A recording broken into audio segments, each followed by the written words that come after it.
Donna, fatiguée par une longue journée de travail, est allée dans la chambre et s'est allongée, directement au lit.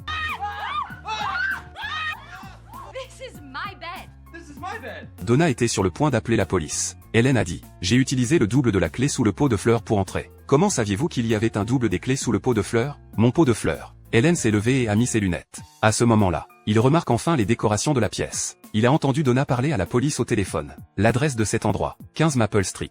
Hélène s'est soudain rendu compte qu'il. Je pense que le chauffeur a dû entendre la mauvaise adresse. Parce qu'il habite effectivement dans le quartier, 15 Maple Lane. Après avoir entendu cette explication, Donna a compris que ce n'était pas chez elle. Après avoir raccroché le téléphone, elle lui a gentiment tendu une serviette. Leurs yeux se sont croisés de près. Hélène a trouvé qu'elle lui était familière. Elles se sont donc déjà rencontrées. Hier soir, tous deux ont dîné dans le même restaurant avec leurs partenaires respectifs. Bien qu'elles ne soient pas très éloignées l'une de l'autre, elles se trouvaient dans une situation très similaire. Donna a rompu avec son petit ami, parce qu'il ne l'a jamais demandé en mariage. Hélène n'a pas fait de demande en mariage. C'est elle qui s'est fait larguer. Donna s'apprêtait à prendre un taxi pour rentrer chez elle, quand la femme qui a rejeté Hélène est entrée dans un taxi avant elle, et montée dans un taxi avant elle. Elles avaient toutes deux passé la nuit à boire. Donna pensait qu'elle était chez elle. Elle a donc ouvert la porte de la chambre et s'est allongée dans le lit d'une inconnue.